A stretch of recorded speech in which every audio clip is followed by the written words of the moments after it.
Gaming communities are a powerful force that brings players together from all over the world. They create spaces where fans can share their love for games, collaborate, and support each other. Whether it's through online forums, live streams, or fan creations, these communities foster a sense of belonging and connection. More than just entertainment, video games connect us with people across the world. They allow us to explore incredible new worlds, experience unforgettable stories, and bond with friends, no matter the distance. The power to bring people together is what makes gaming such a unique and meaningful art form.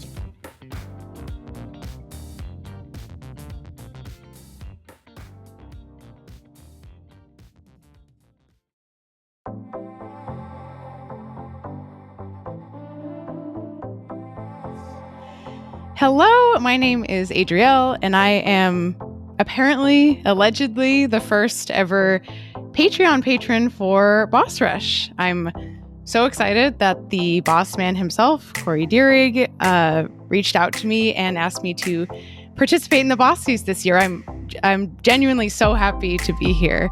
I am a copy editor and a researcher by trade, and I'm moving more seriously towards creative writing. And I'm also part of the community over at ZeldaDungeon.net, where I'm a producer for the Zelda Cast, which is a weekly Zelda podcast. And I actually learned about Boss Rush through Zelda Dungeon. A couple of years ago in 2021, I believe, Boss Rush editor-in-chief David Lasby was also a writer for Zelda Dungeon at the time, and he did a creator spotlight with our own Edward Varnell. And I thought the interview was just so thoughtful, and Ed was so generous and endearing and genuine, and it just really made an impression on me, and it brought me to Boss Rush. So for me personally, these gaming communities are a really important and fulfilling part of my own life. And if you're watching this, you might feel the same. Multiplayer games and MMOs in particular can bring people together to team up to hunt for legendary gear, conquer challenging raids, defend humanity from swarms of bugs and robots, or compete against the best in high-ranked PvP matches, which is not something that I will be doing. But single-player games have also sparked passionate communities, with players sharing build strategies for Elden Ring, class kits from Baldur's Gate 3, their latest pulls in Genshin Impact, or weird retro Zelda history, if you're me. And gaming communities also sometimes have a bad reputation for being toxic, and at times it is deserved. But many of these spaces are filled with support and camaraderie and a shared passion that makes gaming really special. And you meet people that you would have never met before, and you're better for it. So the Boss Rush community has come together to celebrate the very best of these spaces, the ones that truly stand out. So as a proud advocate and member of gaming communities myself, I am honored to present the Boss Key for Best Game-Based Community. Here are the nominees.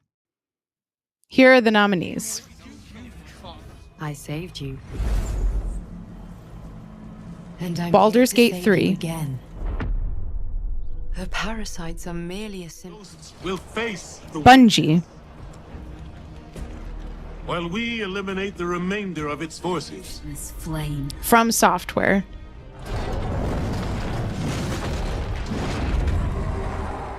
As soon as Monster we find a Hunter. good spot, we can get things set up and ready to go. And then we can get started. Final Fantasy XIV. Decide who takes my place as Dawn Serpent. Together for victory. Helldivers 2. Together for liberty. Together, they fight for freedom. Genshin Impact. 王城堂の秘宝で死期を焼き払う。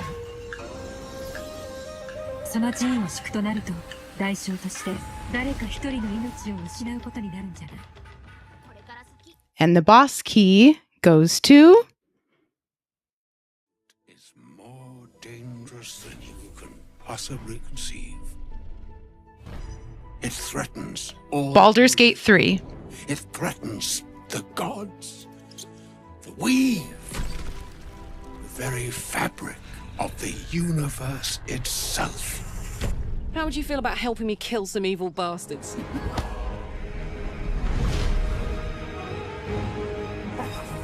It blesses me this day.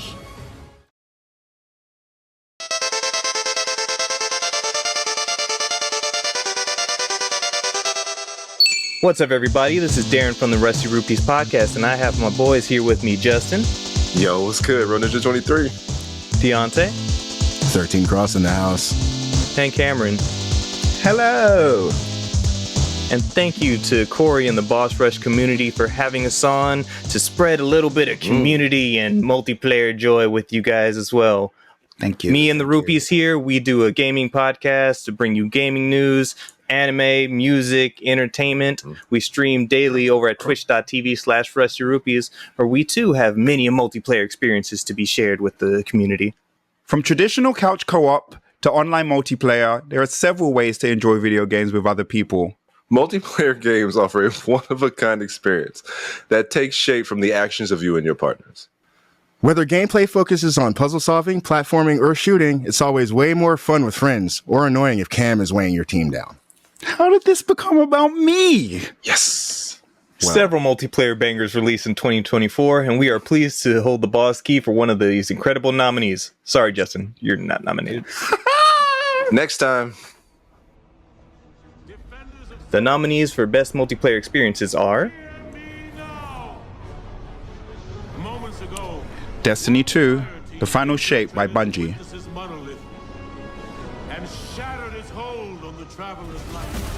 Helldivers 2 by Arrowhead.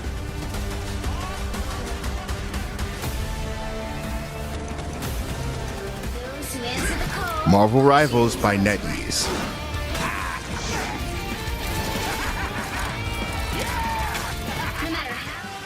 Mighty Morphin Power Rangers Reader's Rewind by Digital Eclipse.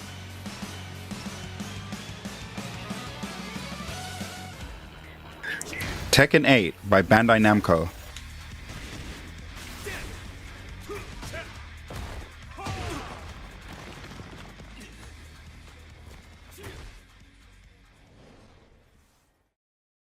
And the boss key goes to...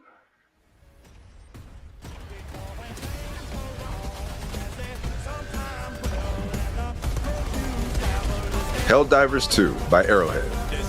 Dispense peace with the ultimate weapon.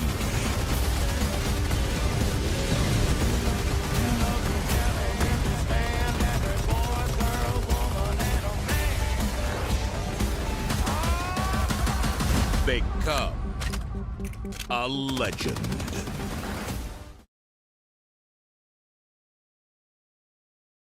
Hello.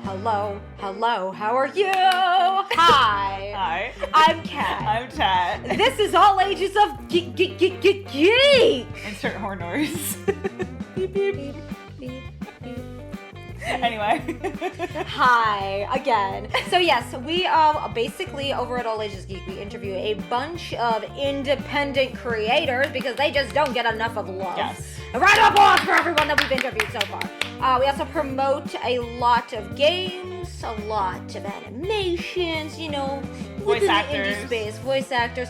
We create websites for voice actors as well because they also don't get enough of love. And what else do we do? Oh, we do a bunch of crazy reactions. Whether that's to your favorite anime, your favorite shows, your favorite movies, your favorite books, your favorite anything. We've been doing this for years, so everything just started. You know what it is when you watch like a bunch of shows at the same time, or like a good example is like when I don't drive, but here's the thing: when you play GTA and then you go driving, what happens to you? Yeah, exactly. Exactly. So when you watch a bunch of shows and you do a bunch of reactions, it all kind of just starts like merging together, and you hear all these voices in your head.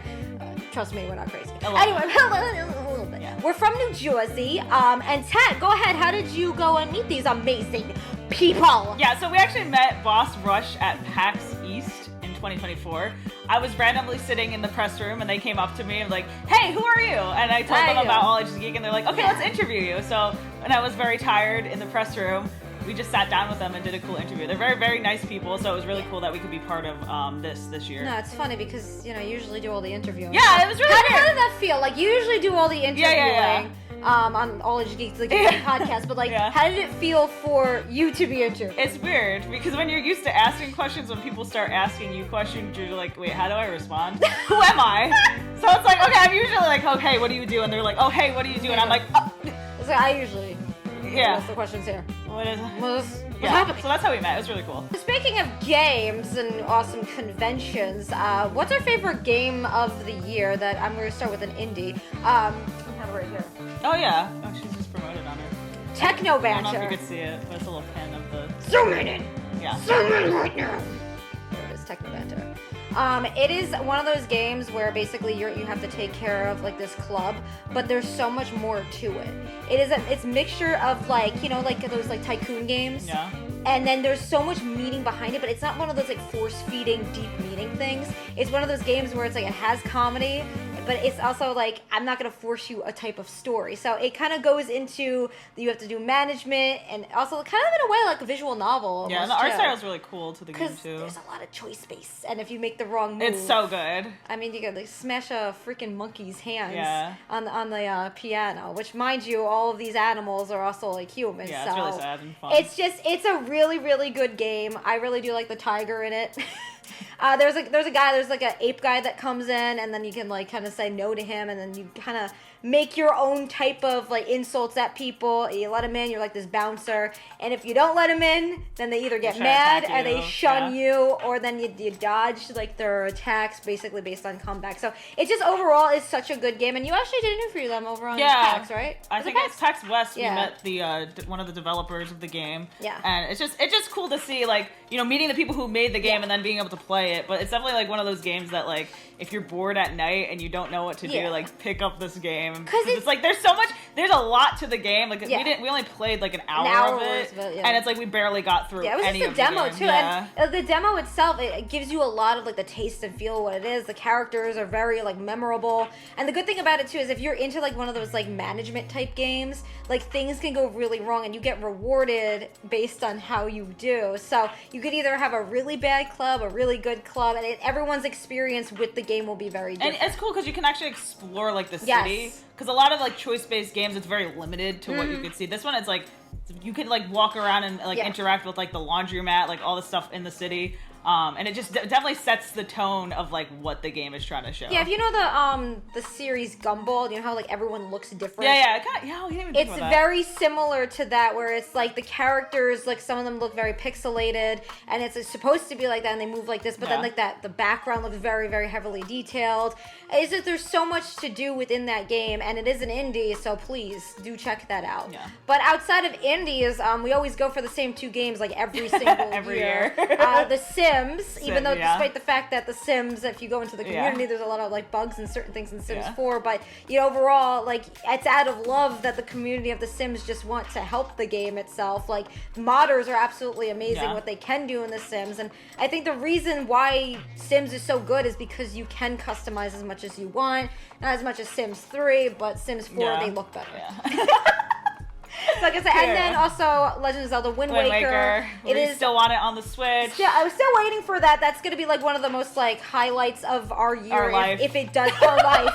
If it does happen, it go onto the Switch. Everybody wants it to actually go on the Switch. It is one of those games that would be perfect for it because it's Nintendo like in general, like on GameCube, which was another one of the best consoles that were out there. And I feel like the best consoles for Nintendo is Switch than GameCube, but GameCube has better games. This is All Ages a Geek. I'm Tat. Yeah, I'm Kat. I'm Tat. Thank you so much for tuning in. Woo!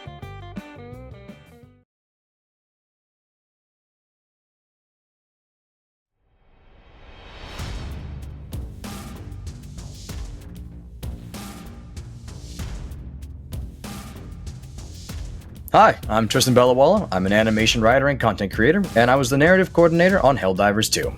I currently write for Webtoon, and I met the awesome folks over at Boss Rush at PAX West who were kind enough to show me around and made it an experience I will never forget.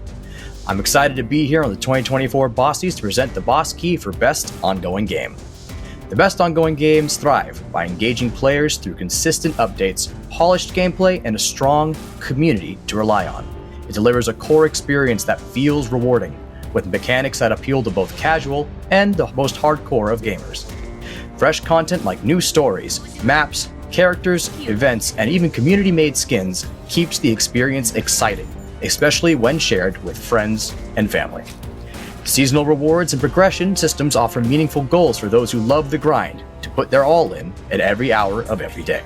Strong community engagement and active developer interaction make players feel valued, ensuring they stay excited to return time and time again. Here are the nominations for Best Ongoing Game.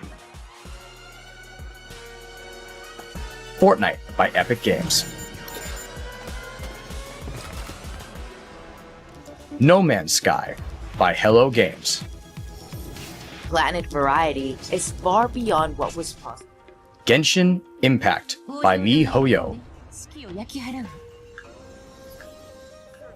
Final Fantasy XIV Online by Creative Business Unit 3 and Square Enix.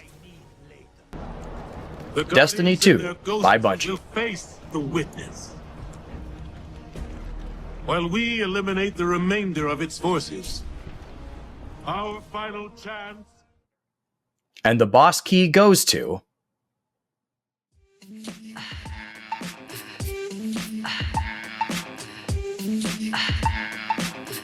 Fortnite by Epic Games.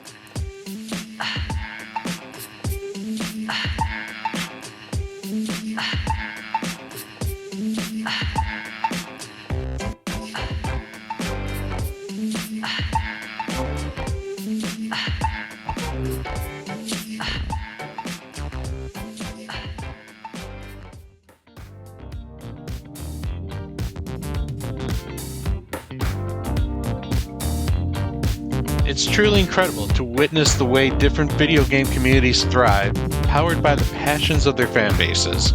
These spaces bring players together where they can connect, share their love for games, and build lasting relationships.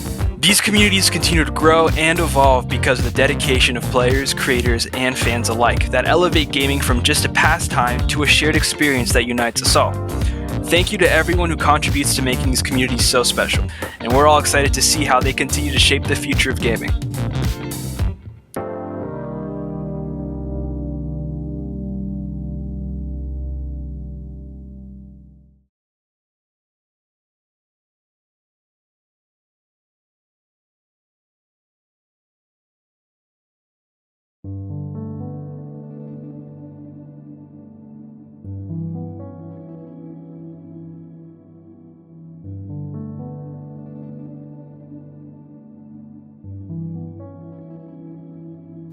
Well, hey everybody, Amanda Van Hiel here with my top 5 games of 2024. Let me just preface this by saying I have not played Astrobot, so if I had, it would probably be on my top 5. So I promise I'm not leaving Astrobot out. I just haven't played it yet because my backlog is ginormous and it's embarrassing. So let's get this puppy started. At number 5, I am giving it to Princess Peach Showtime for one reason, and that reason is Kung Fu Peach. Why is it that you're all excited about Kung Fu Peach? Well, because I train in Kung Fu. I love Kung Fu. I love seeing Princess Peach do Kung Fu. So, number 4 goes to Mario Party Jamboree. I got to play that at PAX West and had a lot of fun with it. I loved the little mini games, especially Sandwich. That one's my favorite, and the sandwiches look so good, especially the egg salad. Oh my gosh. I've played it since it came out. Like, once it came out, I played it with like my friends online, and I've played it at home with my husband. I just want to point out my husband and I are still married, despite the fact that he has stolen stars from me and I have stolen stars from him. And so if that's not love, I don't know what is. Yars Rising from Atari, and it is a like spiritual successor to Yars Revenge. And there are still elements of Yars Revenge within the game. You get to play like that style of game, like as a mini game within the game, is really neat. The rest of the game is a Metroidvania. I highly recommend it. I love the writing. The dialogue is so funny and so clever, and the voice acting and all the performances are fantastic. So now we're at number 2, which is Persona 3 Reload. That game is a just beautiful masterpiece. Everything about it, I love it so much. I love all the characters. One of the things I like about it is, compared to other Persona games, you get the majority of the party like early on, so you're not like at the end of the game and just meeting a character. And just the music is incredible. All of the actors did a wonderful job in their roles, especially, oh my gosh, Zeno Robinson as Junpei. His performance killed me. It was that good. And I don't know how he has not won every single award on the planet for that role, because it was just that incredible. But I love Persona 3 Reload. I played it like as soon as it came out, and then sunk in well over 100 hours. And then the DLC, which came along with it, came like months later. I've been playing that also, but playing Persona 3 Reload inspired me to play Persona 4 Golden. So I played that this year, and then I was like, well, it's been a while since I played 5, so I decided I'd try 5 Royal, because I never played that one. So 3 Persona games in 1 year, that's a lot. And at the number 1 spot, as a surprise to, I'm sure, nobody, my number 1 game is The Legend of Zelda: Echoes of Wisdom. To finally be able to play as Zelda after 38 years of the series is so incredible, despite it being her legend. And I loved the puzzle aspect and creating the various echoes, because Zelda represents the Triforce of Wisdom. So yes, there is going to be combat about it, but she's also very smart about it, because she's the Triforce of Wisdom. She's what represents it. And so just seeing different ways to solve all the different puzzles. I would stream it and my friends would come in and watch it, and there'd be some puzzles where they're like, there's a way easier way to go about this. And so some I would like make overly complicated. And then there would be some other ones where like I would solve it in 2 seconds with a really simple solution, and they're going, oh, well, I spent way longer on that puzzle than I needed to then. So it's just neat that there's so many different ways to solve it. And then, of course, I think of all the sweet little kids, all the little, 8-year-old girls out there who make this their very first Zelda experience. I would have loved to have a really cool princess to play as when I was a little kid. And so I'm glad that opportunity is there for little girls now. Well, those are my top 5 games. Thank you so much to my sweet friends over at Boss Rush for having me on the video. You can find me on Zelda Universe TV on YouTube, or pretty much showing up at a lot of events that Zelda Universe does. I also host the Shine Sparkers podcast, where I get to talk about Metroid, and really I just show up places where Zelda is being discussed. Like eventually, if there's a Zelda discussion happening, I'm gonna show up somewhere. I also stream on Twitch. My channel is Panda Princessa, and you will see me playing an assortment of games, mainly variety of adventure platformers, Metroidvanias, and most importantly, my cats show up, and everybody wants to see my cats.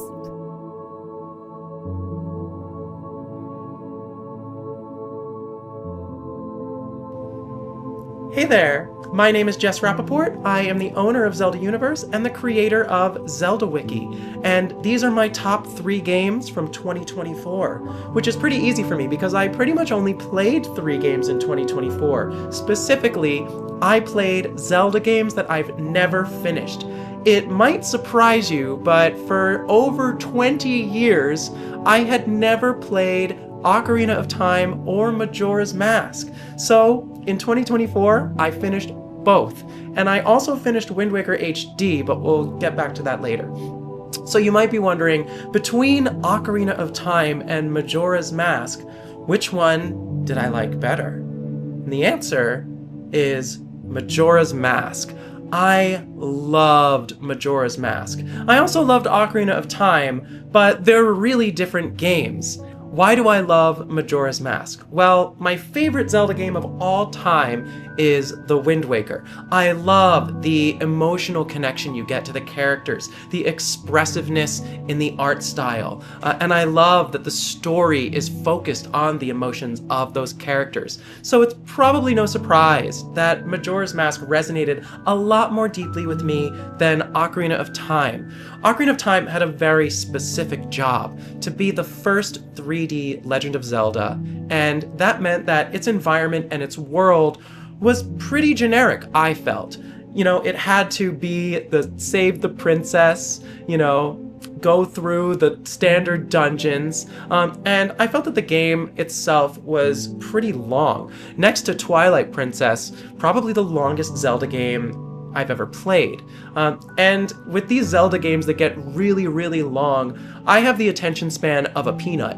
And Majora's Mask, with its compact size, but filled to the brim with emotion and depth, really completely drew me in. You can see a lot of things that the Wind Waker pulled from Majora's Mask when you play through Majora's Mask. And I really appreciated the things that they took from Majora's Mask and put into the Wind Waker. But especially just getting all of that deep emotion and story out of the world in Majora's Mask. I love the self-contained nature and how it happens in a place that isn't Hyrule. The creativity in Majora's Mask is just, turned up to 11. Ocarina of Time is a game that I've tried to play over the years many, many times. And when I first became a Zelda fan after playing Wind Waker on GameCube in 2003, I actually joined the Zelda Universe message boards as a member before I became the owner. And a lot of Ocarina of Time fans did not like the Wind Waker. And that kind of led to my decades-long protest of playing it because I didn't like the Ocarina of Time extremists, if you will. We have my guest star Finn in the back, by the way. Hi, Finn. Love you. Guest star Finn. This is what cats do. This is what cats do. Ocarina of Time was also incredibly heavily dungeon focused, and for me, I love exploring the worlds of Zelda. And so with Ocarina of Time having a world that to me felt a little more generic, with it going from dungeon to dungeon to dungeon, and the dungeons were long, it's no surprise that I latched on to Majora's Mask. The dungeons in Majora's Mask were also a lot better, and they fixed a lot of the issues that I had in Ocarina of Time, like needing to figure out how to put blue fire in a bottle, which is such a video game logic kind of puzzle, which I understand Nintendo doing that for their first try at 3D. And I do massively appreciate Ocarina of Time for being what it is and for being the first 3D Zelda. But for my money, I have to give it to Majora's Mask as the N64 Zelda game that I like the most. Now, I also played Wind Waker HD. It was my first time playing the HD version of Wind Waker, which truncates a lot of the more tedious things in the Wind Waker and adds a graphical overhaul. But finishing it all the way through, Wind Waker is exactly how I remember it. It is such a joy to play from start to finish. The art, the expressiveness. I love that there's so much detail packed into an art style that seems simple on its surface but holds so much complexity. You get so many great little features packed into the character designs that are able to support it, like Link having big expressive eyes is able to look around the room and give you hints about what's going on. And the dungeons are so vibrant and creative, and it doesn't overstay its welcome. It's just the right length for someone like me. Again, attention span the size of a peanut, so Wind Waker is perfect for me. So what was my favorite game of 2024? I gotta hand it to Wind Waker. Wind Waker's the GOAT. Sorry, Majora's Mask. It was no contest. Wind Waker is my absolute favorite Zelda game, and every time I play it, I am reminded of why it is the absolute peak of Zelda, even more than modern Zelda games than Breath of the Wild and Tears of the Kingdom. I love the Wind Waker, and I've got to hand it to Majora's Mask for being a big surprise for me with how much I loved it, because I did think that I was going to like Ocarina of Time a lot more. That is my top 3 games of 2024, playing Legend of Zelda games that I have never finished. If you want to see me play more Zelda games that I've never played before, because there are still a few, I'm going to be playing A Link to the Past over on my Twitch channel this year at twitch.tv/Jess Rappaport, and you can always find me on Twitter or Instagram or any other social network at Golden Chaos. And if you want to find Zelda Universe, it's of course zeldauniverse.net. If you want to find Zelda Universe on social media, on Twitch, it's twitch.tv/ZeldaUniverseTV, and on Twitter, it's at Zelda Universe. Thanks so much, and I'm looking forward to a great 2025.